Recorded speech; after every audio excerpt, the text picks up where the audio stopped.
At a wedding, the billionaire saw his ex after 5 years. Then the little girl beside her ran toward him. "Mommy said you might not come, but I knew. I knew you'd be here." The little girl's voice cut through the elegant wedding reception like a bell.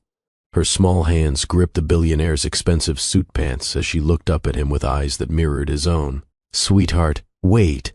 The woman's voice trembled from across the ballroom. "You can't just run up to people like that."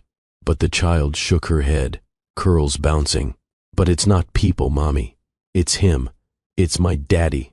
The champagne glass hit the marble floor. Crystal exploded. Heads turned, and Julian Drake's entire world shattered with it. If you're already hooked, do me a favor. Hit that like button right now. This story is going to take you on an emotional roller coaster, and I promise you won't see some of these twists coming. And hey, comment below where you're watching from, or just say, "I'm with you, Dr. Phillips." I love knowing my story family is out there listening. Now, let's dive in. Julian Drake's hand had been steady exactly 3 seconds earlier. 3 seconds before his past collided with his present in the middle of Portland's most exclusive wedding reception of the season. The Westwood Grand Ballroom glittered with 1,000 points of light, from crystal chandeliers that cost more than most people's homes. White roses and orchids cascaded from towering centerpieces. A string quartet played softly in the corner while 200 of Portland's elite celebrated.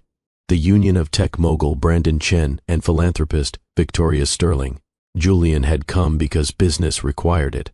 Brandon was a potential client for Drake Architecture, the kind of client who could transform a successful firm into a legendary one. Julian had planned to make an appearance, shake the right hands, exchange the right pleasantries, and leave. He'd planned to be home by 9 with a glass of bourbon and the blueprints for his latest project. He had not planned for this. Across the ballroom, weaving through designer gowns and tailored tuxedos, he'd seen her. Dr. Naomi Rivers, the woman who vanished from his life 6 years ago without a trace, without a goodbye, without any explanation that made sense. She wore a simple emerald dress that made her dark skin glow under the chandelier light. Her hair was different now. Shorter, styled in soft curls that framed her face. There were lines around her eyes that hadn't been there before. Signs of exhaustion or worry, or perhaps just the passage of time that had somehow made her even more beautiful.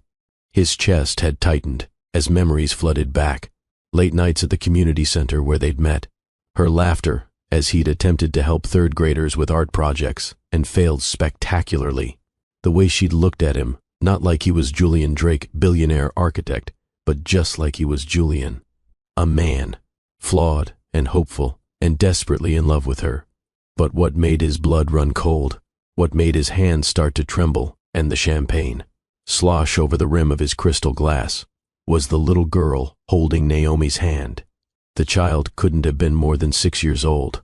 She wore what looked like a flower girl dress, dusty rose-colored with a full skirt that touched her knees. She had deep brown skin like her mother, Naomi's elegant bone structure.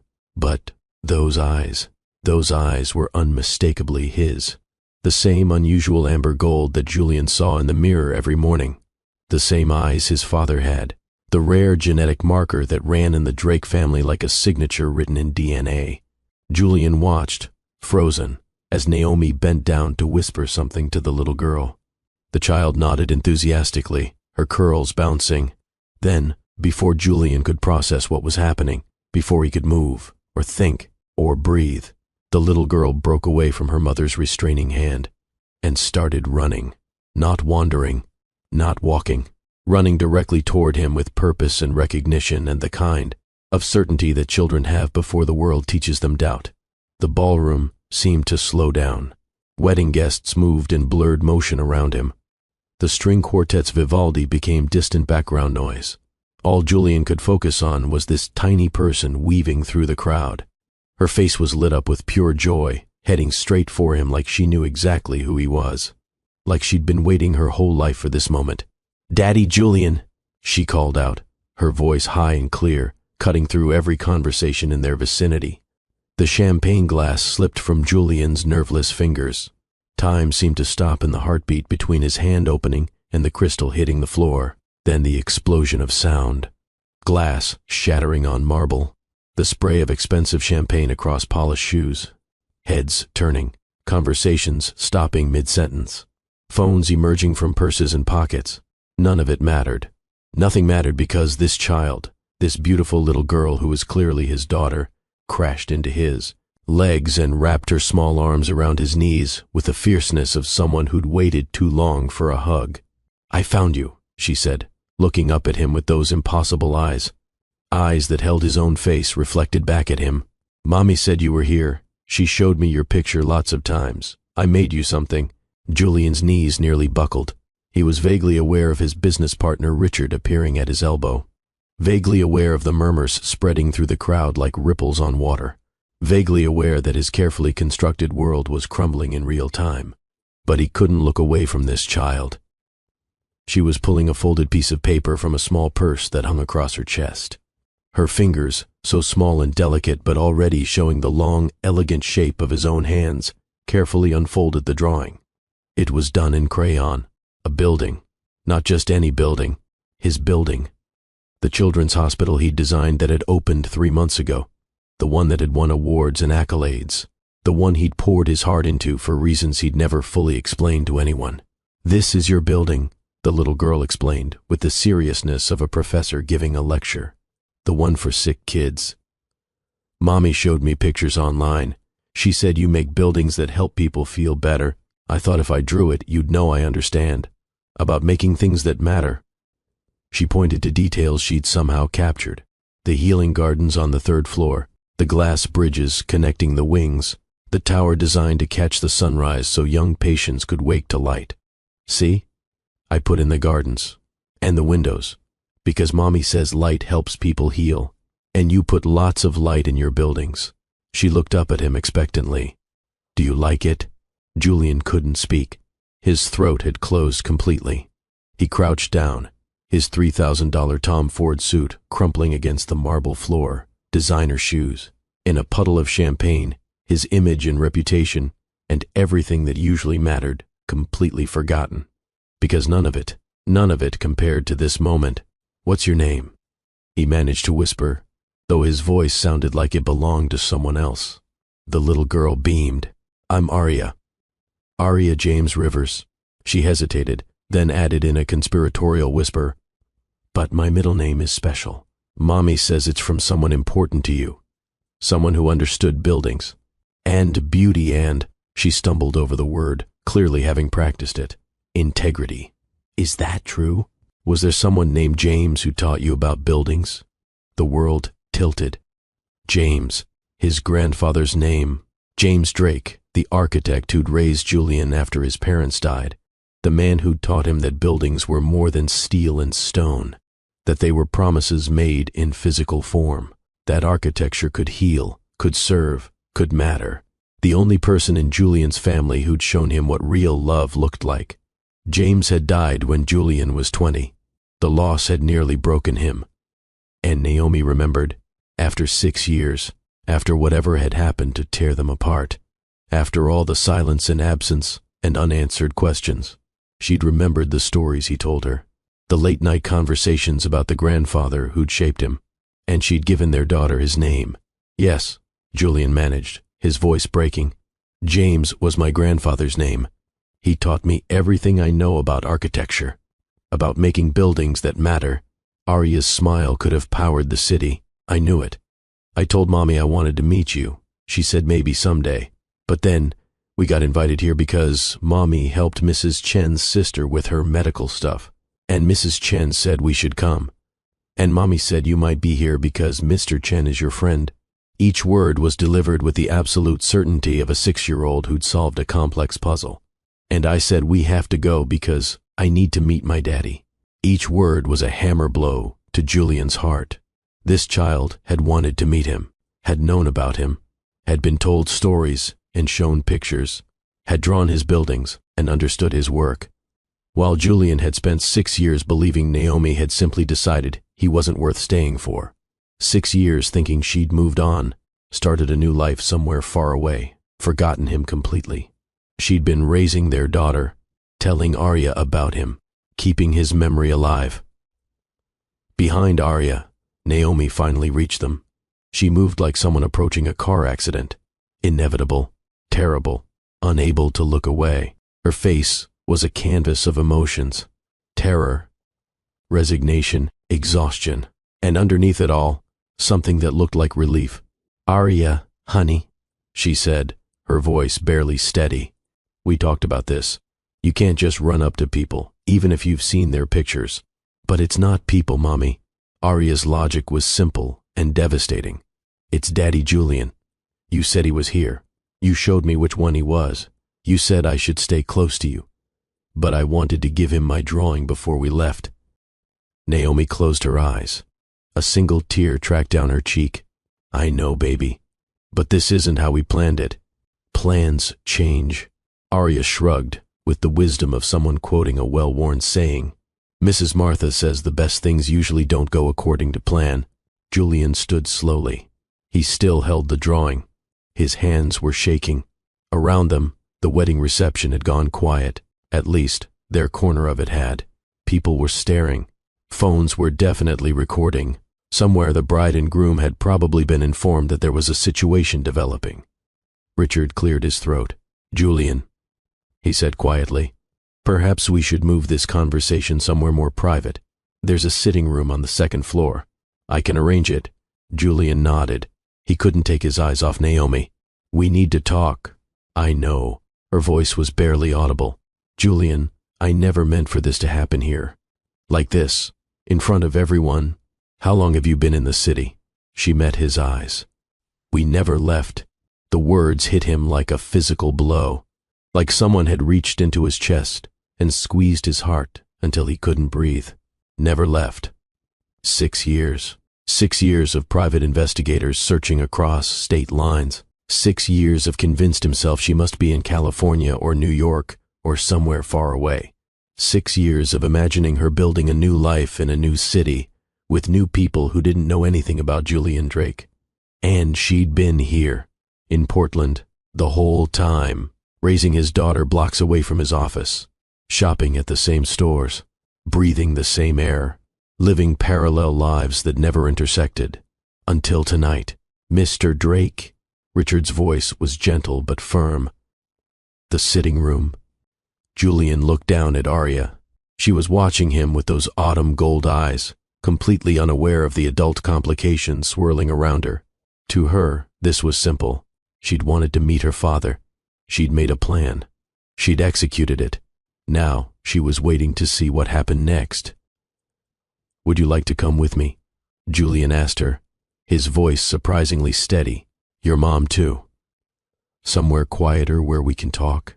Arya looked up at Naomi. "Can we, Mommy?" Naomi's face crumpled for just a moment. Then she pulled herself together with visible effort. The same strength Julian had fallen in love with 6 years ago.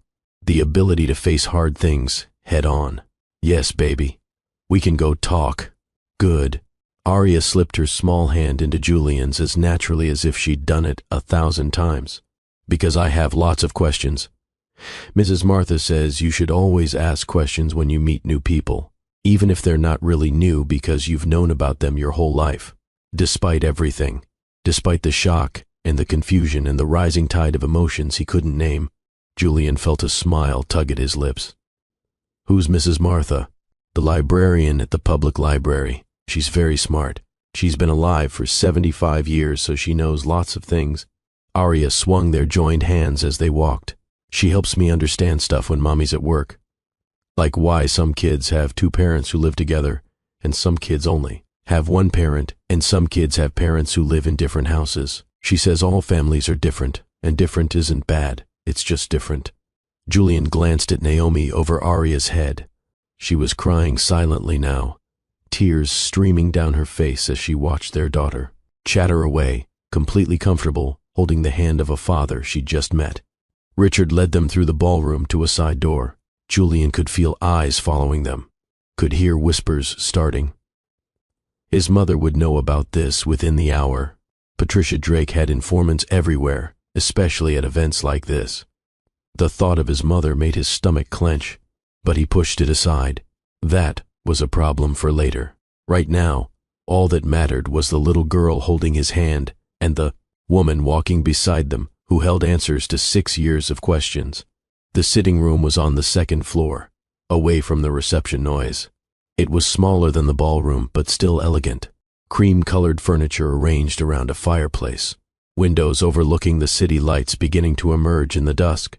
The kind of room designed for small gatherings or bridal party preparations. Richard ushered them in. "I'll make sure you're not disturbed," he said quietly to Julian.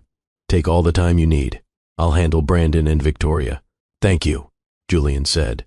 The words felt inadequate for what Richard was doing. Running interference, managing the situation, being the friend Julian desperately needed right now. After Richard left, the three of them stood in awkward silence for a moment. Arya was the one who broke it. "This is a pretty room," she announced, going to the window. "Look how high up we are, Mommy. You can see all the buildings with lights." "Not too close to the window, baby," Naomi said automatically, the voice of a mother who'd spent 6 years vigilant and alone. Arya stepped back obediently. Then she turned to Julian. "Are you surprised to meet me?" The question was so direct, so completely without guile, that Julian found himself answering with equal honesty. "Yes, very surprised. I didn't know you existed until 5 minutes ago." Arya's forehead crinkled. "You didn't know?" "But Mommy told me she sent you a message when I was still in her belly. She said she tried to tell you about me." Julian's gaze snapped to Naomi. "What?" Naomi sank into one of the cream chairs like her legs wouldn't hold her anymore. "Arya, sweetheart, this is going to be a long conversation with grown-up things. Why don't you sit and draw for a bit? I brought your sketchbook." She pulled a small backpack off her shoulder. Julian hadn't even noticed she was carrying it. She extracted a sketchbook and a pencil case decorated with trains. "I like trains," Arya explained to Julian as she settled at a small side table near the window. "Some kids like princesses or unicorns. I like trains because they go places, long distances, taking people on journeys." She opened her sketchbook to a fresh page. "I'll draw while you and Mommy talk, but I'm right here if you need me." The maturity in her voice was startling. This was a child who'd learned to entertain herself, to be patient while adults handled complicated things, to exist quietly in the margins of her mother's busy life. Julian's heart broke a little more. He moved to stand in front of Naomi. Not sitting, too much energy coursing through him. "You sent me a message when you were pregnant. I never got it." "I know." Naomi's voice was hollow. "I realized that later, Naomi." He crouched down so they were eye level. "What happened? 6 years ago. What happened?" She looked at him with eyes that held oceans of pain. "Can we wait until Arya falls asleep? She seems engaged now, but it's past her bedtime. She'll crash soon. In this conversation, Julian, there are things I don't want her to hear. Details that aren't appropriate for 6-year-old ears." From the table, Arya spoke without looking up from her drawing. "I'm 6.5. The half is important. Despite everything," Julian smiled. "She's right. The half is very important. I know big words," Arya continued, her pencil moving across the page. "And Mommy tells me lots of stuff. She says kids can handle truth if you give it to them right. But she also says some things are grown-up business." She looked up then, serious. "This is grown-up business, right? About why you didn't know about me?" "Yes," Naomi said softly. "Very grown-up business." "Okay." Arya returned to her drawing. "I can wait. I'm good at waiting." The words landed like stones. "I'm good at waiting. 6 years old and already too familiar with patience. With being quiet. With not asking for things. With accepting that some questions didn't have answers yet." Julian stood and went to the window. The city sprawled below. His city, Portland, where he'd built his reputation designing buildings that changed skylines, where he'd fallen in love with a brilliant young doctor who'd challenged everything he thought he knew about wealth and purpose, where he'd spent 6 years trying to fill a hole that no amount of success could fill. Richard appeared at the door with a quiet knock. I took the liberty of ordering some food. Thought the little one might be hungry. Indeed, staff members entered with covered dishes. They set up a small spread on the coffee table. Mac and cheese, fresh fruit, chocolate milk, and more sophisticated fare for the adults that Julian doubted either he or Naomi could stomach right now. But Arya lit up. Mac and cheese, the fancy kind with breadcrumbs on top. She moved to the couch with the unself-conscious ease of a child who was hungry. Naomi helped her settle a napkin on her lap, poured the chocolate milk into a glass. Small maternal gestures that Julian had never witnessed, would never get back. 6 years of moments lost. He forced himself to eat something. A few bites of food he didn't taste. Richard had included a bottle of wine, and Julian poured a glass for Naomi and himself. She accepted it gratefully, though she only took small sips. Arya ate enthusiastically, chattering between bites about the wedding. The bride's dress was so pretty. Did you see all the sparkles? And the cake is 5 layers. 5! Mrs. Martha says big weddings are traditional, but small weddings can be just as meaningful. It's about the promise, not the party. She took a long drink of chocolate milk. Are you going to marry Mommy? Julian choked on his wine. Naomi closed her eyes.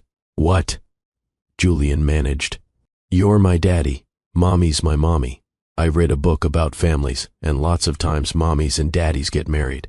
So are you going to? Arya's logic was airtight in the way only a child's could be. Arya, Naomi said gently, it's more complicated than that. Why?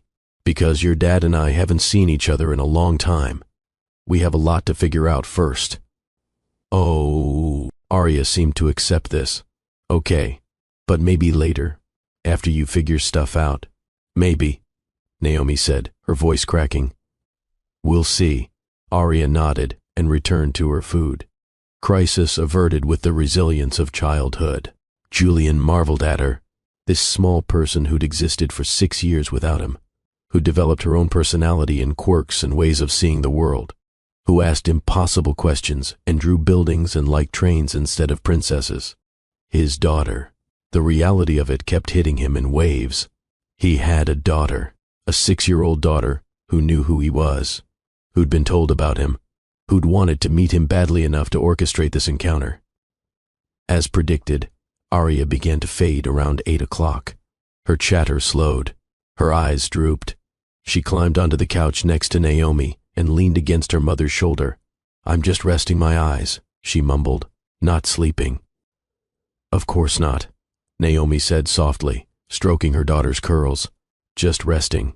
Within 5 minutes, Arya was fully asleep. The deep, boneless sleep of childhood.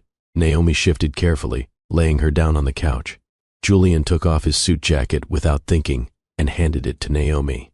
She spread it over Arya like a blanket, their daughter, covered in his jacket, sleeping peacefully while the adults prepared to discuss the wreckage of their past.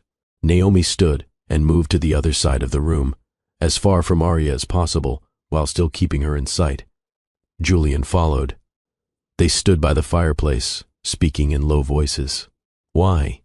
The single word came out rougher than Julian intended. Just tell me why, Naomi.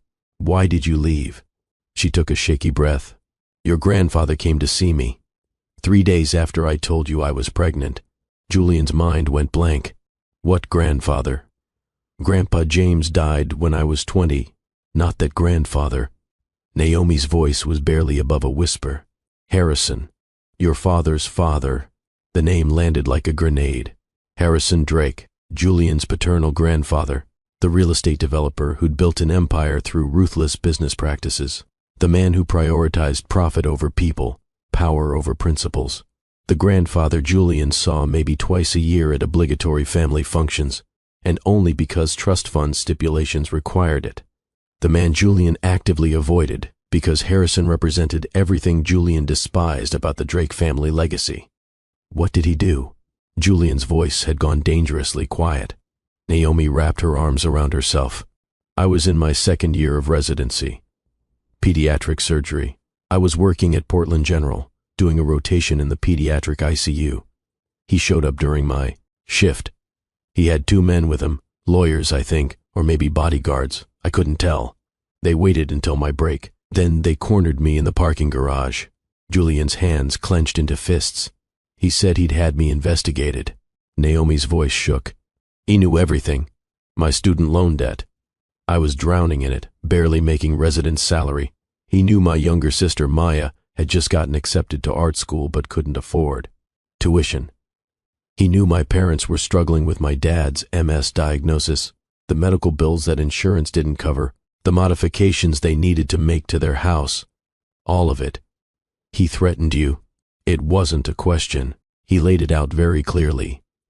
If I stayed with you, if I kept the baby and told you about it, there would be consequences. Naomi's tears were flowing freely now. He said he had connections on the hospital board, could make sure my residency ended, could ensure I never worked in pediatric surgery again. Not just in Portland, anywhere. He painted this picture of my sister dropping out of school, my parents losing their house, my dad not getting the care he needed, my family destroyed, all because I was, quote, selfish enough to trap you with a pregnancy. Julian felt rage building in his chest, a hot, white fury that made his vision narrow. You didn't trap me. We both. It was an accident, yes, but I would have. God, Naomi, I would have been there. I know. Her voice broke. I knew then. But Harrison said it didn't matter what you wanted. He said you had responsibilities to the Drake legacy, that you were meant for more than playing house with, and I quote, some nobody doctor from a nobody family. He said I was an inconvenient complication that needed to be dealt with. And then he offered you money. Julian could see it so clearly. Harrison's playbook. Threaten first, then offer a way out. Make people think they're choosing when really they're being coerced. Enough to clear my debts. Pay for Maya's education. Cover my parents' medical expenses and home modifications. All of it. More than enough. Naomi looked at him with eyes full of old pain. All I had to do was disappear. Never contact you again. Never tell you about the baby. Just vanish. But you didn't take the money. No. Something fierce flashed across her face. I told him to go to hell. I told him I was going to tell you everything. Show you exactly what kind of monster your grandfather was. I thought love was enough. I thought we could fight him together. What stopped you? Naomi's face crumpled. That night, my father was hospitalized. A severe MS flare-up. The worst he'd ever had. He couldn't breathe properly. They had him in the ICU where I worked. I watched my father struggling for every breath, while my mother fell apart and my sister tried to hold everyone together. Julian felt his stomach drop. No, Harrison showed up at the hospital while I was sitting in the ICU waiting room. He walked right up to me, calm as anything, and said this was a warning. Naomi's voice had gone hollow. He said next time, my father might not be so lucky. He said accidents happen, especially to people who don't know their place, especially to people with expensive medical needs and inadequate insurance. He threatened your father's life. Julian's voice was shaking with rage. I don't know if he meant it literally. Maybe he was just trying to scare me. But Julian, my dad had almost died. I was 26 years old and pregnant and terrified. This man had unlimited money and power and connections. He'd already proven he could find out everything about my family. He'd demonstrated that he could make my father's health crisis happen right when I defied him. She looked at Julian with tears streaming down her face. What was I supposed to do? How was I supposed to fight that? Julian wanted to put his fist through the wall, wanted to scream, wanted to dig Harrison up from his grave just so he could kill him again. But instead, he moved to Naomi and pulled her into his arms. She collapsed against him, sobbing. 6 years of holding it together. 6 years of carrying this alone. 6 years of fear and exhaustion and impossible choices. I'm so sorry, she whispered against his chest. I'm so sorry. I took your daughter away from you. I stole 6 years. I know I did.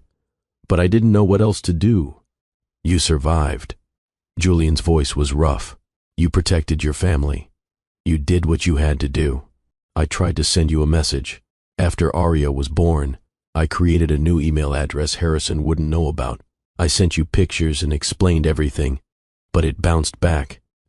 I realized later your email had probably changed, or maybe Harrison had already blocked me from every possible avenue. She pulled back to look at him. I tried, Julian. I swear I tried. I believe you. And he did. He could see the truth written all over her face. The years of guilt and fear and hoping against hope that someday he'd understand. Why didn't you try again after Harrison died? The question came out before he could stop it. Naomi stepped back, wiping her face. Harrison died? When? 2 years ago. Massive stroke. Dead within hours. She stared at him. I didn't know. Julian, I didn't know he died. How could you not know? It was in all the papers. The news covered it extensively.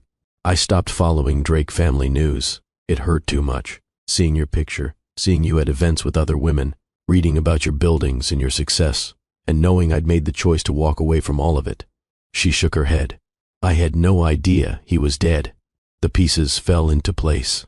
She'd been living in a self-imposed information blackout, protecting herself from the pain of seeing him move on, never realizing that the threat hanging over her head had been removed 2 years ago. Even if I had known, she continued quietly, how would I have approached you? How do you call someone after 6 years and say, oh, by the way, you have a daughter? How do you explain why you left?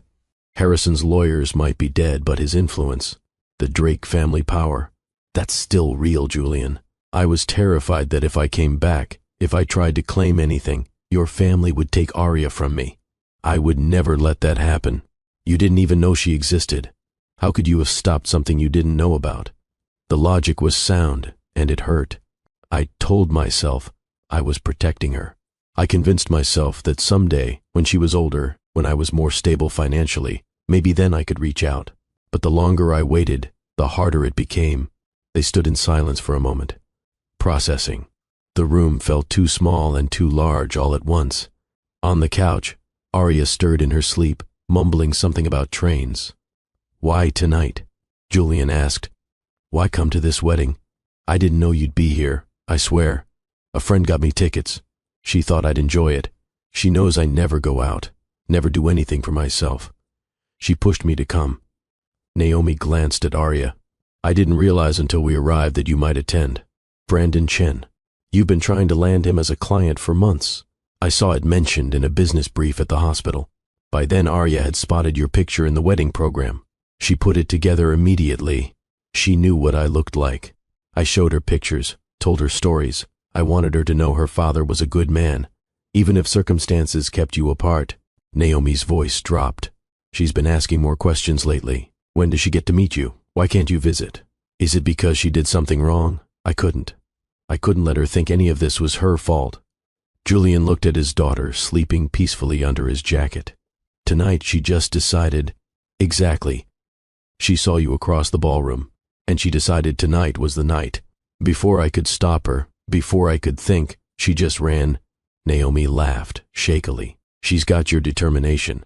When she decides something, she commits completely. She's got your courage, running toward someone instead of away from difficult things. They shared a small smile, the first genuine moment of connection since the bombshell had exploded. What happens now? Naomi asked. Now. Julian took a breath. Now you come home with me. Both of you. Julian, I can't just... It's late. Arya's asleep. My house has a guest room already set up. He held up a hand before she could protest. I'm not asking you to move in. I'm not trying to rush anything. But I just found out I have a daughter. I want to make her breakfast tomorrow morning. I want to wake up and have her be the first thing I see. I want one morning, Naomi. Just give me that. She searched his face, looking for anger, maybe, or judgment. But all she found was a man who just discovered he was a father and desperately needed to start making up for lost time. Okay, she whispered. One night. And then we figure out the rest. Julian carefully lifted Arya from the couch. She barely stirred, just mumbled something and curled against his chest. He could feel her heartbeat against him, steady and strong. His daughter, in his arms for the first time. Naomi gathered their things. The backpack, the sketchbook, the drawings Arya had made, evidence of a life that had been happening parallel to Julian's for 6 years. Richard met them in the hallway. I've brought the car around to the side entrance. Fewer people, no cameras. Thank you. Julian didn't know what he'd done to deserve a friend like Richard, but he was grateful beyond words. They drove through Portland in near silence. Arya slept through the transfer to the car, through the drive, through everything. Naomi sat in the back with her, one hand on their daughter's shoulder. Julian kept glancing in the rearview mirror, watching them, trying to reconcile this reality with the life he'd been living an hour ago. His house was in the Pearl District, a modern design, all clean lines and open spaces. He'd designed it himself 5 years ago, when he'd finally accepted that Naomi wasn't coming back. It was beautiful in an austere way, more showcase than home. Naomi's eyes widened as they pulled up. Julian, I know, it's too stark. Not kid-friendly at all. He looked at the house with new eyes, seeing what Arya would see. Hard surfaces, neutral colors, nothing soft or warm or welcoming. Help me fix it. Help me make it somewhere she'd want to visit. Something shifted in Naomi's expression. Okay. He carried Arya to the guest room. It was on the second floor, decorated in shades of gray and white. Impersonal, generic, but the bed was comfortable and there was a private bathroom attached. Naomi helped him tuck Arya in. Their daughter barely woke, just murmured night, Daddy Julian, before settling back into deep sleep. The words nearly brought Julian to his knees. Daddy Julian, said with such trust, such certainty, like she'd been saying it her whole life, instead of for the very first time. He stood in the doorway for a long moment, after Naomi had kissed Arya's forehead and joined him in the hall, just watching her sleep, memorizing the curve of her cheek, the way her curls spread across the pillow, the rise and fall of her small chest. His daughter, real, solid. Here, downstairs, Julian poured them both water. Neither had spoken since putting Arya to bed. The weight of the evening pressed down on them. Naomi stood in his living room looking lost. Your home is beautiful. Very you. Very empty, you mean? I wasn't going to say that. You were thinking it. Julian handed her the water. I threw myself into work after you left, designed this place as a showcase, proof that I was fine, that I'd moved on, that I didn't need anyone. Did it work? No. The admission cost him. Every award I won, every building I designed, every success I had, none of it filled the hole you left. Naomi's eyes glistened. I watched you from a distance, saw the articles about your work, the hospital you designed. When I read about it, I knew you were thinking about our conversations, about my dreams of making pediatric care less frightening for kids. I couldn't give you those conversations anymore, Julian said quietly. Couldn't be your partner in those dreams, so I built it instead. Like if I made it real, some part of you would know I'd been listening. Julian. She set down her water and moved closer. I need you to understand something. Everything I did, every choice I made, it wasn't because I didn't love you. I loved you so much it terrified me. I just loved my family more. Or maybe I was just too scared to believe love could be enough against someone like Harrison. Was it? He asked the question that had been building all night. Enough? I don't know yet. Her honesty was painful and perfect, but I'd like to find out, if you're willing to try, to build something new instead of trying to recapture what we lost. Julian reached out and tucked a curl behind her ear. The gesture so familiar, his hand knew the motion before his brain registered moving. I'm willing, for Arya and for us, to see if we can find our way back to each other. It won't be easy. Nothing worthwhile ever is. They stood close, but not touching. The air between them charged with possibility and pain in equal measure. 6 years ago they'd been young and optimistic, and certain love could conquer anything. Now they were older, scarred, wiser. Maybe that was better. Maybe love built on truth and loss and hard-won understanding was stronger than love built on just passion and hope. I should sleep, Naomi said.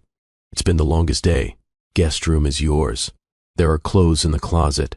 My sister stays here sometimes. Julian paused. Thank you for coming, for staying, for giving me this. Thank you for not hating me. I could never hate you, Naomi. I'm furious at Harrison. I'm angry at circumstances and lost time and everything that kept us apart. But you did what you thought you had to do to protect the people you love. I understand that. I respect it, even as I hate what it cost us. She reached up and touched his face, just a gentle brush of her fingers against his jaw. "Good night, Julian. Good night." He watched her climb the stairs, heard the guest room door close, stood alone in his too empty living room, and let the full weight of the evening finally crash over him. He had a daughter, a 6-year-old daughter who drew buildings and liked trains and had waited her whole life to meet him. He'd missed 6 years. Steps, first words, first days of school, birthdays and Christmases and ordinary Tuesdays, skinned knees and nightmares, and the 1,000 small moments that made up a childhood. Gone, stolen, lost forever. But he had now. He had tomorrow morning when Arya would wake up in his house. He had the future stretching out ahead of them. He had a chance to be the father she deserved. And he had Naomi back in his life, complicated and painful and wrapped in 6 years of trauma. But here, real, giving him a chance to prove that this time, love could be enough. Julian went to his study and pulled out his phone. He had calls to make, starting with his lawyer. "I need you to pull every piece of documentation on Harrison Drake," he said when the lawyer answered. "Every communication from 6 years ago. Phone records, emails, everything. I don't care what it costs or what privacy laws we have to navigate. I need to know exactly what he did." By morning, he'd have answers. He'd have proof, and then he'd decide what to do with it. But tonight, he climbed the stairs and paused outside the guest room. He could hear soft breathing from inside. Arya and Naomi sleeping under his roof. His family, broken, complicated, imperfect, but his. And he'd spend the rest of his life making sure nothing and no one ever threatened them again. Morning came too early, and not early enough. Julian had barely slept. Every time he closed his eyes, he saw Arya's face. Those autumn gold eyes looking up at him with absolute trust. Every time he started to drift off, he'd jolt awake with the certainty that this was all a dream, that he'd wake up alone in his empty house with no daughter sleeping down the hall. At 6 in the morning, he gave up trying to sleep. He showered and dressed in casual clothes, jeans and a sweater. Then he went downstairs and stared at his kitchen like it was a foreign country. He'd never cooked breakfast for a child before. What did 6-year-olds eat? He pulled out his phone and searched. Pancakes seemed universal. He had the ingredients. Barely. His kitchen was usually stocked for a man who survived on coffee and takeout. He was halfway through mixing batter when he heard small footsteps on the stairs. Arya appeared in the kitchen doorway, still wearing yesterday's flower girl dress, her curls wild from sleep. She rubbed her eyes and blinked at him. "You're still here," she said, wonder filling her voice. "I thought maybe I dreamed you." Julian's throat tightened. "I'm real. I'm here. And I'm making pancakes." He held up the bowl of batter like evidence. "Your mom mentioned you like them?" "I love pancakes." Arya padded into the kitchen. "Can I help?" "Absolutely." She climbed onto a stool at the island. Julian found himself studying her in the morning light. The way she tucked her hair behind her ears, the exact shade of her skin, a perfect blend of his and Naomi's genetics, the shape of her nose, her hands. "You're staring," Arya observed. "Mommy says it's not polite to stare." "Sorry. I'm trying to memorize you." "Why?" "Because I missed the first 6 years. I want to remember everything from now on." Arya considered this. "Mrs. Martha says you can't change the past, but you can choose what you do with the present. And the present is called the present, because it's a gift." Julian smiled. "Mrs. Martha is very wise. She's 75. That's a lot of years to learn things." Arya watched him pour batter onto the griddle. "Do you know how to make them shaped like animals?" "Mommy makes them shaped like trains sometimes, but it's really hard. I don't know how to make shaped pancakes." "But I can learn." "That's okay. Round is good too." She swung her legs, heels thumping against the stool. "Daddy Julian?" The name still hit him like electricity. "Yes?" "Are you happy I exist?" The question was so direct, so vulnerable, that Julian had to set down the spatula and crouch beside her stool so they were eye level. "Arya, I am happier than I've ever been in my entire life that you exist. You are. You're the best thing I never knew I was missing." She smiled. Good, because I'm happy you exist too. Even though we just met, I feel like I've known you forever. Is that weird? No, I feel exactly the same way. Naomi appeared then, drawn by their voices. She'd changed into spare clothes she'd found in the guest room. One of Julian's sister's old sweatshirts and yoga pants. Her hair was pulled back. No makeup. She looked 26 again. Young and uncertain and beautiful. Something smells good, she said softly. Daddy Julian is making pancakes, Arya announced. Not shaped like anything, just round, but that's okay. Round pancakes are perfect. Naomi met Julian's eyes over Arya's head. 1,000 questions in that look. How are you? Are we okay? What happens now? Julian tried to answer with his own expression. I'm overwhelmed, but okay. We'll figure it out. One day at a time. They ate breakfast together at Julian's dining table that he'd never used for an actual family meal. Arya chattered about everything and nothing. Her favorite teacher at school. The science project she was working on about bridges. How Sophie, her best friend, could do a cartwheel, but Arya couldn't quite get it yet. Normal details of a normal childhood. Except nothing about this was normal. Julian absorbed every word. Asked questions. Learned that Arya loved strawberries, but hated blueberries. That she wanted to be an architect like him, or a doctor like Naomi, but maybe also a train conductor. That her favorite color was blue because it was the color of possibilities. Like the sky, she explained. It goes on forever. That's what Mrs. Martha says. Blue is the color of forever. After breakfast, Arya wanted to see Julian's office. He led her upstairs to his home studio, the room where he did his design work. It was full of drafting tables and computer screens and models of buildings in various stages of completion. Arya's eyes went huge. Whoa. She moved through the space with reverence, touching things gently. Looking at blueprints she couldn't possibly understand, but studying anyway. She stopped at the model of the children's hospital. This is the one I drew, she breathed. It's so pretty. Look at the tiny trees in the garden. And the little people. You can get closer. You can even touch it if you're careful. She looked at him for permission, then carefully examined the model.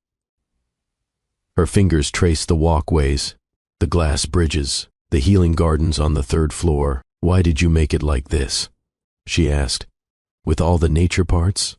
Julian knelt beside her. Because when people are sick or hurt, nature helps them heal. Sunlight and fresh air and growing things. They make people feel better. So I designed the hospital to bring the outside inside.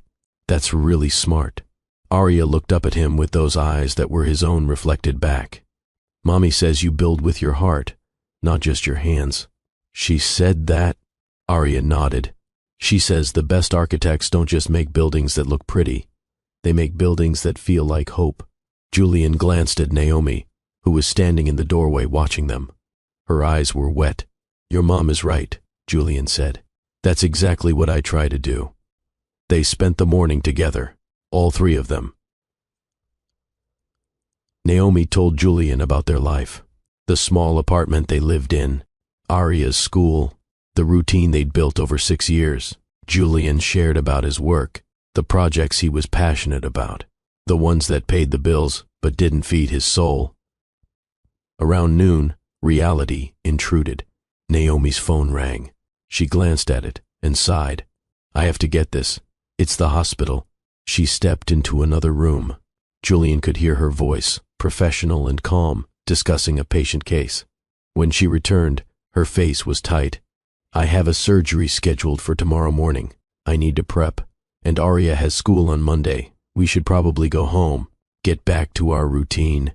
The thought of them leaving made Julian's chest constrict. What if you didn't? Didn't what? Go back. Stay here. Not forever. Just let me be part of the routine. Let me drive Arya to school tomorrow. Have dinner with you both. Start figuring out what our new normal looks like. Naomi bit her lip. Julian, we can't just move in with you. Why not? Because it's too fast. Because Arya needs stability. Because we have a life, and you have a life, and we can't just smash them together and hope it works. Then let's not smash. Let's blend. Carefully. Julian looked at Arya, who was pretending not to listen while obviously listening to every word. I've missed 6 years. I don't want to miss another day. Please, stay for the weekend at least. Let me have this. Naomi closed her eyes. When she opened them, there was resignation and hope mixed together. The weekend. We'll stay through Sunday. Then we reassess. That's all I'm asking. Arya pumped her fist. Yes, I want to see more of the building models. They spent the afternoon making Julian's house more child-friendly. Naomi drove to their apartment to get clothes and Arya's things while Julian and Arya went shopping. He'd never been to a children's store in his life. Arya led him through with the confidence of someone who knew exactly what she needed. A nightlight shaped like a moon, books about trains and architecture, art supplies, a stuffed animal she fell in love with, a plush train conductor named Percy. Mommy says I have too many stuffed animals, Arya confided. But I think you can never have too many friends, even if they're stuffed. Julian bought Percy without hesitation. I agree completely. That evening, they ordered pizza and ate it on the floor of Julian's living room because Arya said food tasted better when you had a picnic. She was right. Or maybe everything just tasted better because she was there. After dinner, Arya asked Julian to read to her. They sat together on the couch, Arya tucked against his side, while he read about trains that could talk and went on adventures. She fell asleep halfway through the third book, her head heavy on his shoulder. Julian didn't move, didn't want to, just sat there holding his daughter while she slept, feeling her warmth and weight and realness. Naomi took a picture with her phone. For the memories you missed, she said softly. Starting now, we document everything. Later, after they'd put Arya to bed in the guest room that was slowly becoming her room, Julian and Naomi sat in his living room with tea neither of them really wanted. I need to tell you something, Julian said. I called my lawyer last night. Asked him to pull all of Harrison's records from 6 years ago. Naomi tensed. Why? Because I need to see it. Need to know exactly what he did. The threats, the pressure campaign, all of it. Julian, what good will that do? He's dead. It's over, is it? Julian leaned forward. His lawyers are still active, still managing the Drake estate. What if they have instructions to continue his work? What if they're still monitoring you, still prepared to make good on old threats? Fear flickered across Naomi's face. I hadn't thought of that. I need to make sure you and Arya are protected, really protected. Not just hoping the threat is gone, but knowing it is. She was quiet for a long moment. What will you do if you find evidence? I don't know yet, but I think you should know what I discovered. Harrison's lawyers kept everything, every email, every payment to investigators, every detail of the intimidation campaign. They kept evidence of their own crimes. Harrison instructed them to, as insurance. If you ever came back, if you ever tried to contact me or make claims about Arya, they were prepared to discredit you, paint you as unstable, money-hungry, whatever it took. Naomi's hands shook. So even with him dead, the threat remained. Until now. I'm firing the firm. I've already started the process of moving all Drake family legal business elsewhere. And Naomi, you could sue. You'd have grounds. Harassment, intimidation, emotional distress. You'd win. She shook her head immediately. No, Naomi. No, Julian. Suing won't change anything. It won't give us back the 6 years. It'll just drag everything into public view. Put Arya in the middle of a media circus. Make our story about revenge instead of healing. Don't you want justice? I want peace. She looked at him with clear eyes. I want to move forward. I want Arya to grow up knowing her father without it being tangled in lawsuits and scandal. Harrison's dead. The threat is over. That's enough for me. Julian felt something shift in his chest. Her grace. Her ability to choose the harder path of forgiveness over the easier one of anger. It humbled him. You're better than me, he said quietly. I want to destroy everyone who hurt you.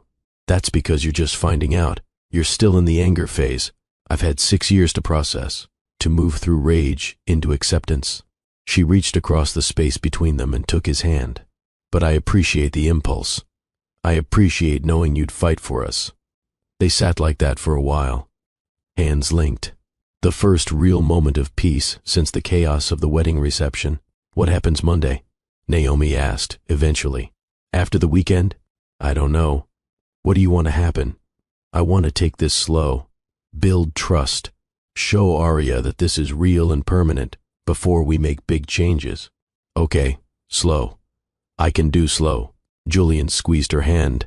But Naomi, I want to be part of Arya's daily life, not just weekend visits. I want breakfast mornings and bedtime stories and help with homework. I know. We'll figure out a schedule. Maybe you come to our place for dinner some nights. We come here other nights. You take her to school sometimes. We co-parent even though we're not living together. Yet. She smiled slightly. Yet. The word hung between them. A promise and a question, all at once. Pause for a second. If you're feeling that anger rising, that sense of injustice at what Harrison did, you're exactly where you should be in this story. This is the moment everything changes. But before we continue, if you haven't subscribed yet, click that button now. Stories like this, stories about love, loss, betrayal, and redemption. That's what we do here at Love and Twilights with Dr. Phillips. Drop a comment. Where are you watching from? Or just say, I'm with you, Dr. Phillips. Now let's see how they build their new life together. The weeks that followed established a new rhythm. Julian showed up for breakfast 3 mornings a week, Tuesday, Thursday, and Saturday. He'd arrive at Naomi's small apartment with fresh bagels or muffins, and they'd eat together before Arya went to school. He learned the geography of their life. The apartment building with the creaky stairs, the neighbor, Mrs. Patterson, who'd helped Naomi with childcare over the years, the corner market where Arya liked to pick out fruit, the library where Mrs. Martha worked and had become Arya's unofficial grandmother. Julian met Mrs. Martha on a Saturday morning. She was exactly as Arya had described, 75 years old, with silver hair pulled into a neat bun and glasses perched on her nose. She looked at Julian with sharp, assessing eyes. So you're the father, she said, not a question. Yes, ma'am. Arya talks about you constantly. Daddy Julian said this. Daddy Julian knows about that. I hope you understand the responsibility you've taken on. I do. Good. Her expression softened slightly. That child has waited her whole life to meet you. Don't disappoint her. I won't. I promise. Mrs. Martha nodded. Promises are easy. It's the keeping them that matters. Julian started attending Arya's soccer games. She played on a team of 6- and 7-year-olds who spent more time chasing butterflies than the ball. Arya wasn't particularly athletic, but she tried hard. Julian stood on the sidelines with other parents, cheering every time she touched the ball. Naomi joined him for one game, arriving straight from a night shift at the hospital. She looked exhausted. Julian bought her coffee from the concession stand and she accepted it gratefully. You didn't have to come, he said. You should be sleeping. I wanted to see you both together. This is nice. Normal. They watched Arya miss an easy goal but laugh about it anyway.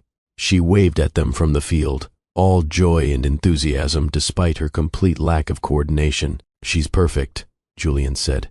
She is. Even when she drives me crazy asking why about everything. Naomi sipped her coffee. Thank you for showing up. For being consistent. She needs that. I need it too. One evening, Julian arrived for dinner and found Naomi on the verge of tears. Arya was at a friend's house for a playdate. Naomi was surrounded by bills and her laptop showed her student loan account. Hey, Julian said softly. What's wrong? Everything costs so much, she said, her voice breaking. I just got the tuition bill for Arya's school. And my loans. I'm barely making a dent in the interest. And our landlord is raising the rent next month. I don't know how I'm going to make it all work. Julian knelt in front of her. Let me help. Julian. Financially. Let me help with money. I know you want to be independent. I respect that. But Arya is my daughter. Supporting her is my responsibility, not a favor I'm doing you. It feels like charity. It's not charity. It's me being a father. He took her hands. Please, let me set up a college fund for her. Let me cover her school tuition. Let me help with rent so you're not drowning. Naomi was quiet for a long time. I've been doing everything alone for so long. It's hard to accept help. You don't have to be alone anymore. That's what I'm trying to show you. She finally nodded. Okay, for Arya's future, for her education and security, I'll accept help. Thank you. The next week, Julian had his accountant set up accounts, college fund, trust for Arya's future. He paid off Naomi's student loans in full, handled the school tuition, covered rent for a year in advance. He did it all quietly, not as a grand gesture, but as a simple truth. This was his family. Taking care of them was his privilege, not their burden. Naomi cried when she saw her loan balance at zero. I've been paying on these for 8 years. Now you can focus on other things, like maybe sleeping occasionally. She laughed through her tears. What a concept. Julian also started learning the small intimacies of fatherhood. How Arya liked her sandwiches cut diagonal, not straight. That she was afraid of thunderstorms and needed someone to hold her during lightning. That she had nightmares sometimes about being alone and woke up crying for her mother. The first time he witnessed a nightmare, it broke his heart. He'd been staying for dinner and the evening had stretched late. Arya had fallen asleep on the couch during a movie. Rather than wake her, they'd carried her to bed. An hour later, her screams echoed through the apartment. Julian and Naomi both ran to her room. Arya was sitting up in bed, sobbing. Mommy, don't leave me. I'm here, baby. I'm right here. Naomi gathered her close. You were gone. You disappeared, and I couldn't find you, and I was all alone. It was just a dream. I'm not going anywhere. Arya clung to her mother, shaking.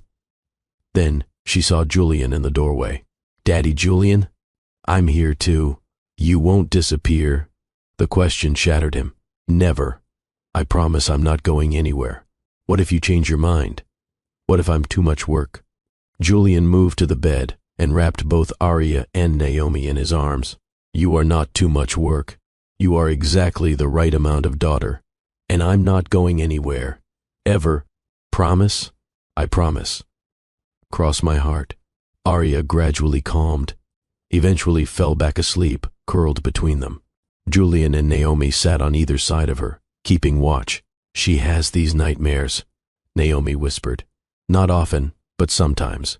Always about being abandoned, about losing me, because you're all she's ever had. And now she's terrified of losing either of us. Naomi looked at him in the dim light of the nightlight. We can't screw this up, Julian. We can't let her down. We won't. It was a promise he intended to keep. 6 months passed in a blur of breakfast mornings and soccer games and bedtime stories. Julian's house slowly transformed. Color appeared on the walls, Arya's artwork in frames, toys in the living room, a blue accent wall in what had become her room there, because she'd declared blue was the color of happiness. His office gained a small desk where Arya could draw while he worked. She'd sit with her sketchbook, tongue poking out in concentration, creating elaborate buildings that somehow made structural sense despite being drawn by a 6-year-old. She has your gift, Naomi observed one evening, watching Arya design what she called a library that could also be a playground. She has your compassion. Every building she designs is about helping people. They were co-parenting well, better than well. But there was a careful distance between them. They didn't talk about their own relationship, focused only on Arya. Until one evening, Julian arrived for his usual Thursday dinner, and Naomi answered the door dressed up. Not fancy, but nice. Her hair down, wearing a dress instead of scrubs or yoga pants. Arya's at your mother's, she said. I asked if she could have a sleepover there. My mother's? Julian had introduced Arya to his mother a month ago. It had been awkward at first, but his mother had surprised him. She'd been gentle with Arya. Present, genuinely trying. She called and asked if she could spend time with her granddaughter. I thought maybe you and I could use an evening to talk, adult talk. Without little ears, Julian's heart rate picked up. Okay. Naomi had cooked a real meal, not just pasta or takeout. They ate at her small table, making careful conversation. Then they moved to the couch with wine. Julian, Naomi started. We've spent 6 months building a parenting partnership, and it's been good, really good. But I think we need to talk about us. Us. I still love you. I never stopped. Even when I was terrified and pregnant and alone. Even when I convinced myself I'd done the right thing. I loved you through all of it. Julian's breath caught. Naomi, let me finish. I've spent 6 years protecting myself, protecting Arya, building walls so high nothing could hurt us. But those walls also kept out any possibility of happiness, of real partnership. And I'm tired of living behind walls. She moved closer. I want to try. To see if we can be more than CO parents. To see if what we had 6 years ago can become something even better now. I want that too, Julian said. I've wanted it since the moment I saw you at the wedding. But I didn't want to push, didn't want to mess up what we're building with Arya. What if we can have both? What if we can be good parents and also be good together? Julian cupped her face in his hands. I think we can be extraordinary together. He kissed her then. Their first kiss in 6 years. It was different from before, less desperate, more intentional, built on truth instead of just passion. They'd both been broken and put themselves back together. This kiss was scarred and strong and real. When they pulled apart, Naomi was crying. I missed you. God, Julian, I missed you so much. I missed you too. Every single day.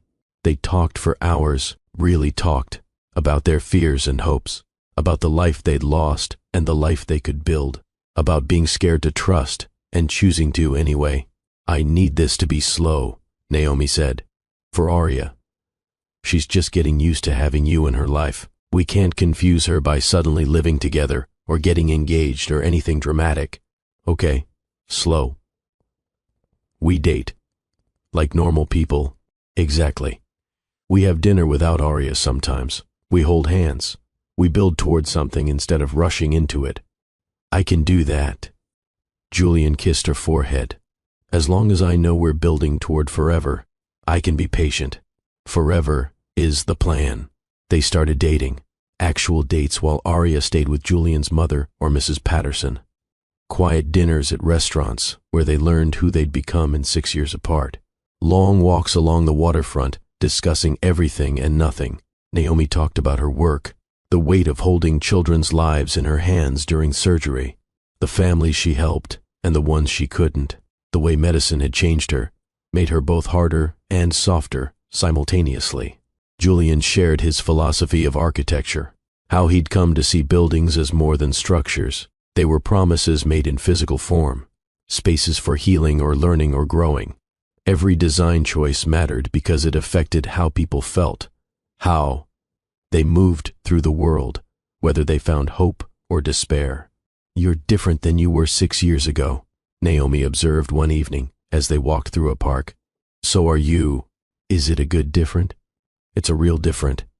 We're not kids playing at being adults anymore.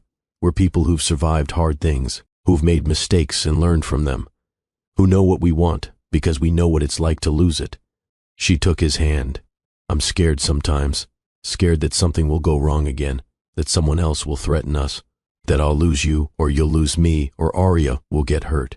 Something will go wrong. Life is messy. It's imperfect. There will be hard days and arguments and moments of doubt. Julian stopped walking and pulled her to face him. But here's what's different. This time, if someone threatens you, I won't be kept in the dark. We face things together, as a team. That's what we didn't have before. Together, she echoed. The word sounded like a promise. Together. Arya noticed the shift. She was 6, not blind. Are you and Daddy Julian boyfriend-girlfriend now? She asked Naomi one morning while getting ready for school. We're dating, seeing if we want to be together that way. Do you? I think so. How do you feel about that? Arya thought seriously. I think it's good. You smile more now, and Daddy Julian smiles all the time. Mrs. Martha says love makes people smile even when things are hard. Mrs. Martha is very wise. I know. She's 75. That's a lot of time to learn about love. 3 months into dating, Julian proposed. Not to Naomi, to the idea of more. He'd been carrying a ring in his pocket for 2 weeks, waiting for the perfect moment. Then he remembered what Naomi had taught him 6 years ago. Perfect wasn't real. Real was what mattered. So on a random Tuesday evening after they'd put Arya to bed at his house, after they'd cleaned up dinner and were just existing together in his living room, Julian got down on one knee. "What are you doing?" Naomi asked. "Something I should have done 6 years ago if life had been different." He pulled out the ring box. "Naomi Rivers, you're the best decision I ever made, and the worst loss I ever survived. You're brilliant and strong, and you raised our daughter to be extraordinary. You chose peace over revenge and love over fear, and you keep choosing hope even when it's hard. Will you marry me?" Naomi's hands flew to her mouth. "Julian, you don't have to answer now. Take time, think about it. But I need you to know that I'm all in. I want forever with you. I want to be Arya's father legally and officially. I want to wake up next to you for the rest of my life. I want to build something real and lasting and true." "Yes," she whispered. "Yes, I'll marry you. Really, really." She laughed through tears. "I've thought about it every day for 3 months, wondering if you'd ask, hoping you would, terrified you wouldn't." He slipped the ring onto her finger. It was perfect, simple and elegant, a center stone surrounded by smaller ones, exactly her style. "It's beautiful," she breathed. "Like you." They kissed, and it felt like coming home. Like every moment of the past 6 years had been leading to this, the pain and the loss and the searching. All of it mattered, because it brought them here. From upstairs, they heard a door creak. Small footsteps on the stairs. Arya appeared in her pajamas, rubbing her eyes. I heard voices. "Are you okay?" "We're perfect," Julian said. "Come here." Arya climbed onto the couch between them. "Why is Mommy crying? Did something bad happen?" "No, baby. Something very good happened." Naomi held up her hand, showing the ring. "Daddy Julian asked me to marry him." Arya's eyes went huge. "You said yes?" "I said yes." Arya threw her arms around both of them. "This is the best day ever. We're going to be a real family, all of us together." "We're already a real family," Julian said gently. "This just makes it official. Can I be in the wedding?" "You're going to be the most important person in the wedding," Naomi promised. "Because it's not just Daddy Julian and me getting married. It's all 3 of us becoming an official family." Arya beamed, and her face scrunched up in thought. "Wait, you didn't ask me." "Ask you what?" Julian said. "To marry us. I'm part of this family too." "You should have asked me if I want to marry you guys." Julian and Naomi exchanged glances. Arya had a point. "You're absolutely right," Julian said seriously. "Arya James Rivers, will you be my daughter? Officially and legally and forever?" "Yes." She bounced on the couch. "I will. I definitely will." They hugged as a family, all 3 of them tangled together, laughing and crying and whole. I need to pause here, because this is important. Naomi just chose peace over revenge. She chose her daughter's well-being over justice. How many of us could do that? Really think about it. If this story is moving you, if you're feeling these characters, hit that subscribe button. Share this with someone who needs to hear about second chances. Comment below. Are you team sue them or team choose peace? Or just tell me where you're watching from. Or say I'm with you, Dr. Phillips. Let's keep going. 2 weeks later, Arya had her own ideas about the proposal.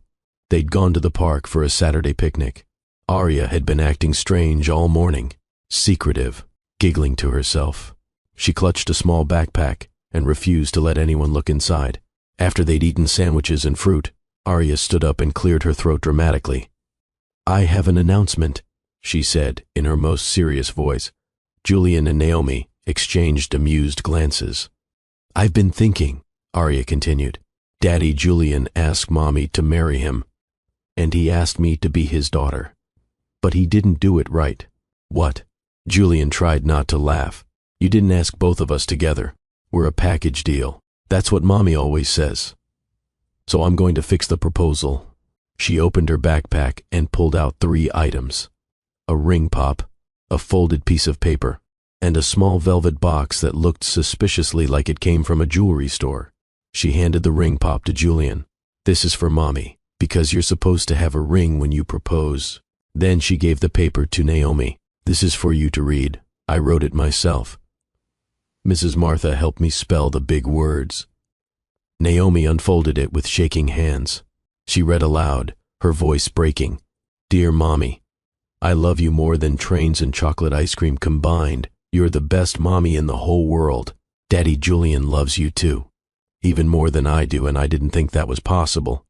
We want to be a family forever, not just for now, forever and ever. So, I'm asking, will you marry us? Will you choose us every day like you always say love is supposed to be? Love, Aria. P.S. Mrs. Martha says marriage is about choosing to love someone every day, even when it's hard. I think we already do that. Now we just make it official. Tears streamed down Naomi's face. Aria, baby, this is beautiful. I'm not done, Aria said. She turned to Julian. Your turn. Give Mommy the ring pop and say the words. Julian got down on one knee in the grass, holding the ring pop like it was a priceless diamond. Naomi Rivers. Will you marry me and this incredible girl? Will you choose us every day, even when it's hard? Yes. Naomi laughed through her tears. Yes, I choose you, both of you. Every single day. Julian slipped the candy ring onto her finger, next to the real one. Aria clapped her hands together. Good. Now, Mommy, you have to open the box I brought. The velvet box held a delicate necklace, 3 charms, a heart, a star, and a train. Grandma Patricia helped me pick it out, Aria explained. I used my allowance money. The heart is for love, the star is for wishes, and the train is because trains take you places, and we're going places together. As a family, Aria, Naomi, could barely speak. This is too much. Grandma said I had enough saved, and she said this was small but perfect, just like our family is going to be. Perfect, because it's ours. Julian helped Naomi put on the necklace. The 3 charms caught the sunlight. Now it's official, Aria declared. We're engaged, all 3 of us. Other park visitors had noticed the scene. A few were openly crying. One woman called out, "Best proposal I've ever seen."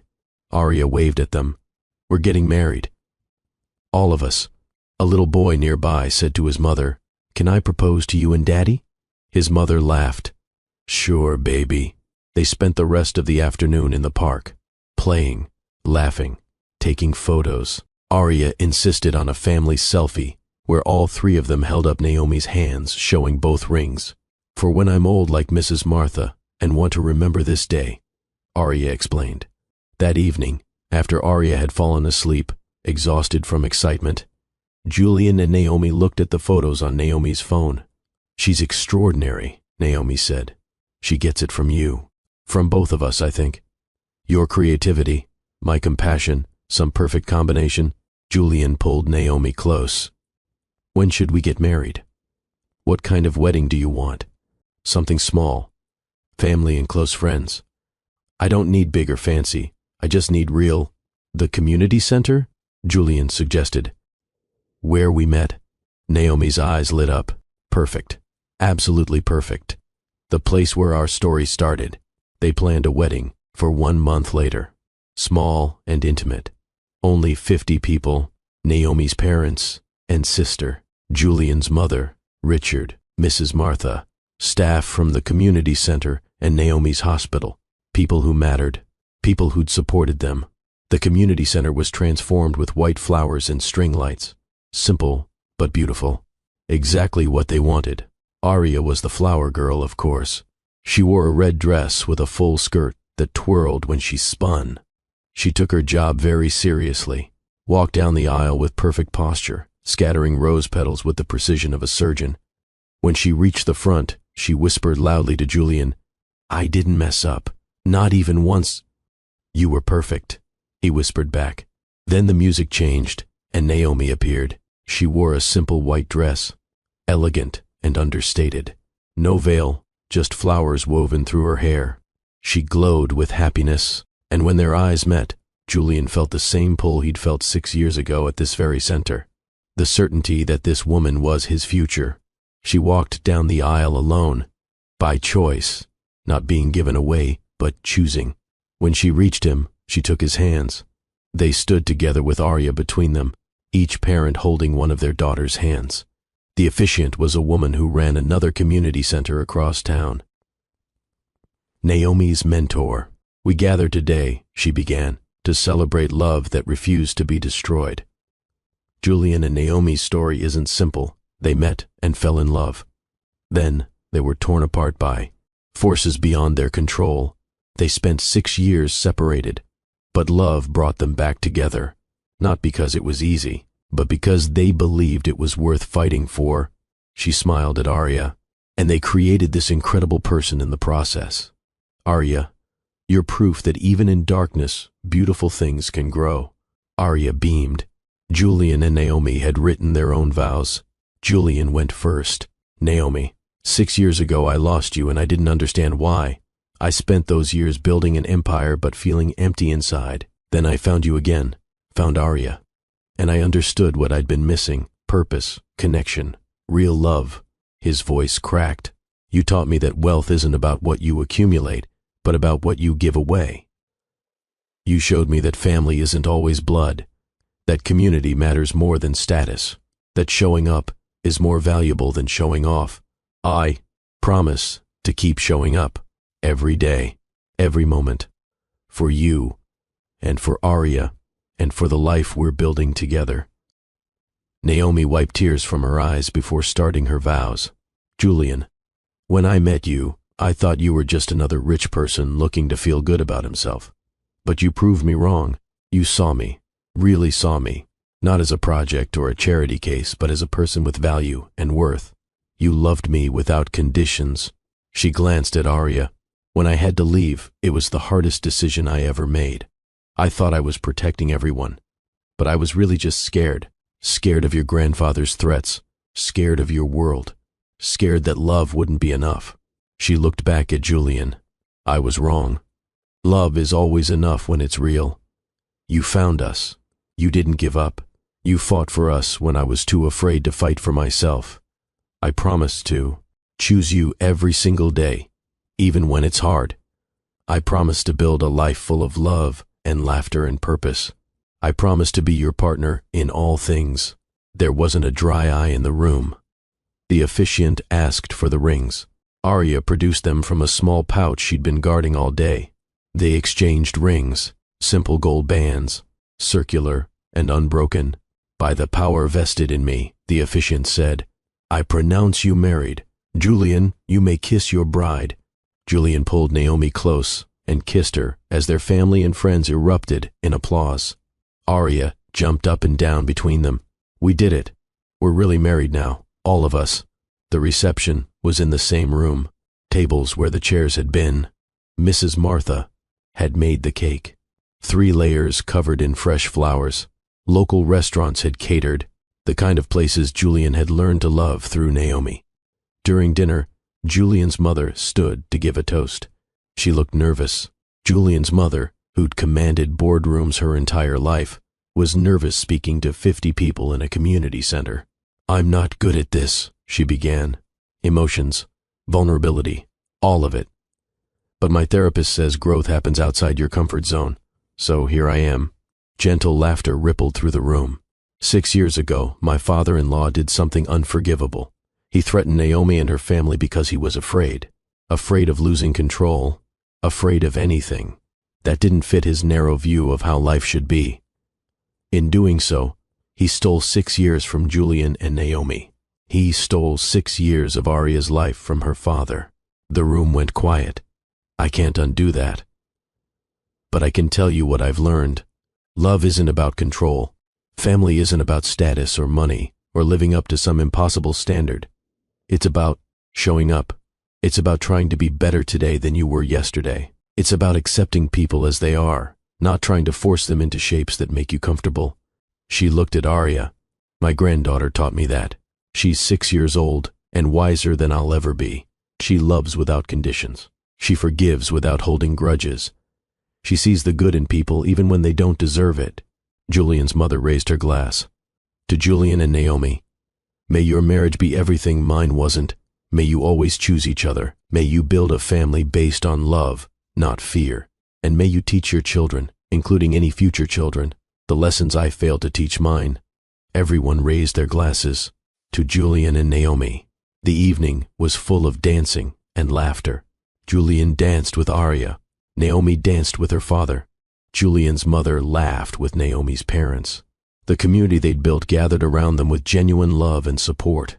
Arya, in her rumpled red dress stained with frosting, climbed into Julian's lap around 9 o'clock. "Is the wedding over?" she asked sleepily. "Almost, sweetheart. It was a good wedding. Everyone was happy. Everyone was very happy." "Daddy Julian?" "Yes. I'm glad I ran to you at that other wedding. Even though Mommy said I should wait, I'm glad I didn't wait." Julian hugged her close. "I'm glad too. Running toward me was the bravest thing anyone's ever done.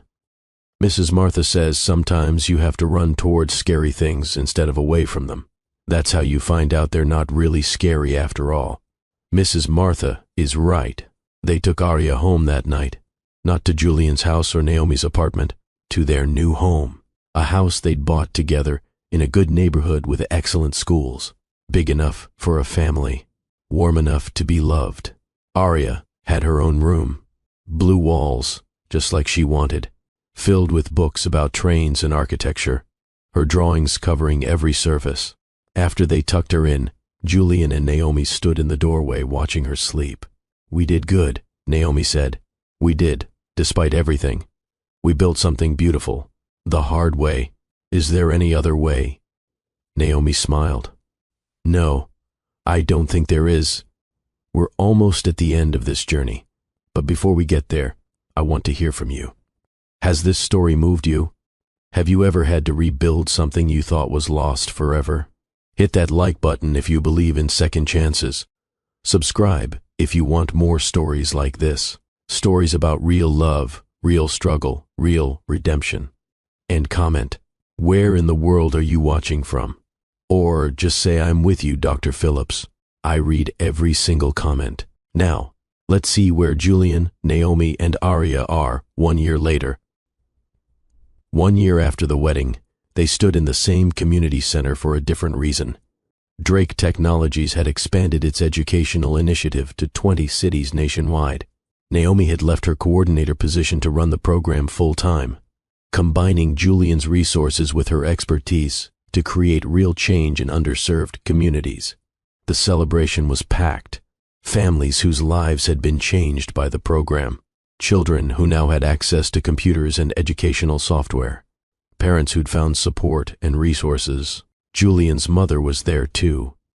She joined the foundation board, used her connections for good instead of control. She showed up at every event, rolled up her sleeves, worked alongside volunteers. She was learning that respect earned through kindness mattered more than respect commanded through fear. Arya, now 7.5, thriving in 2nd grade, moved through the crowd with confidence. She still wanted to be an architect like her dad or a doctor like her mom. She hadn't decided yet. Both options were equally valid in her world. Julian stood with Naomi, watching their daughter help set up chairs. Naomi's hand rested on her pregnant belly, their second child. A daughter they'd already named Grace, named after the quality that had brought them back together. "Can you believe this?" Naomi asked. "A year ago we were just figuring out how to be together. Now we're married, expecting another baby, changing lives across the country." "You built this," Julian said. "Your vision, your passion. I just provided the funding. We built it. Together. That's the whole point." Arya ran over, breathless. "Everything's ready." "Are you going to give your speech now?" Julian had prepared remarks, but looking at his family, at the community gathered, at the lives being changed, formal speeches felt wrong. "I think I'll keep it simple," he said. He moved to the small stage. The room quieted. "6 years ago," Julian began, "I walked into this building for the first time. I was here to give a speech, to feel good about myself for an hour. Then I met someone who changed everything. Dr. Naomi Rivers showed me what real impact looks like. Not writing checks from a distance, but being present, showing up, doing the work." He found Naomi in the crowd. She was crying happy tears. This initiative isn't charity, it's investment. Investment in futures, in education, in the belief that every child deserves access to tools that will help them learn and grow. Every family deserves support. Every community deserves resources. He gestured to Naomi. The woman who taught me that is here today. My wife, my partner, the person who dedicates her life to serving others. And this work? It's just beginning. We're expanding to 30 more cities next year. Because when you combine resources with genuine compassion, when you show up and do the actual work, change happens. Applause filled the room. After the formal program, people lingered, sharing stories, making connections, building the community that was the true goal of all of this. Mrs. Martha approached Julian and Naomi. You've done something remarkable here. Thank you, Mrs. Martha. We couldn't have done it without you. The library programs have been essential. I'm proud of you both. And proud of that little girl. She nodded toward Arya, who was showing a group of younger children how to use one of the new tablets. She's going to change the world. She already has, Julian said. She changed mine. That evening, back at their home, after Arya had finally fallen asleep, Julian and Naomi sat on their back porch. The city lights twinkled in the distance. This isn't the ending, Naomi said softly. This is just a really good middle. To many more middles, Julian agreed. To showing up, to choosing each other, to love that's stronger than fear, stronger than anything. They sat in comfortable silence, hands linked, the future stretching out ahead full of promise. Inside, Arya slept peacefully, dreaming of trains and buildings and all the places she'd go, all the things she'd build, all the people she'd help. Outside, her parents kept watch, partners in work and life, and the endless project of choosing love over fear, hope over bitterness, connection over control, because at the end of every story worth telling, there was the same truth. People were worth fighting for. Love was worth rebuilding. And second chances, though rare, were the most precious blueprints of all. 3 years later, Julian stood in a gallery showcasing Arya's first art exhibition. At 10 years old, their daughter had created a series of architectural drawings imagining hospitals of the future, buildings with gardens on their walls, designs bringing nature inside for healing, structures prioritizing peace over profit. Naomi leaned against Julian's shoulder, her hand on her pregnant belly. Baby Grace was 3 now, and terrorizing the gallery with her enthusiasm. Their third child, a son they'd named James, was on the way. She's brilliant, Naomi murmured, watching Arya explain her drawings to fascinated adults. She gets it from you, the healing part, the caring about people, and from you, the vision, the ability to imagine something better. Arya wore a button that said, Future Architect/Doctor. Haven't decided yet. She moved through the space with confidence, hands gesturing expressively, autumn eyes bright with passion. She explained her concept. Hospitals that didn't feel like hospitals. Spaces that helped people heal through beauty and nature and light. This one, she said, pointing to a particularly complex drawing, has a garden on every floor, because Daddy taught me that nature heals. And this one has windows that can become skylights, so patients can see stars at night, because Mommy says hope is just as important as medicine. An architect in the crowd asked, How old are you? 10. But I've been thinking about healing buildings since I was 6. That's when I met my dad and learned what he does. Your father must be very proud. He is. Both my parents are. They taught me that buildings should serve people, not the other way around, and that if you're going to create something that matters. Julian felt his throat tighten with pride. Later, as people mingled and discussed Arya's work, Mrs. Martha found Julian and Naomi. Another family helped, she said softly, marking something in her ever-present notebook. Another story of love lost and found. Thank you, Julian said, for being there for Arya all those years, for teaching her wisdom I couldn't. I just shared what 78 years of living taught me. That people are worth fighting for, that love is worth rebuilding, that second chances are gifts we don't always deserve, but should always treasure.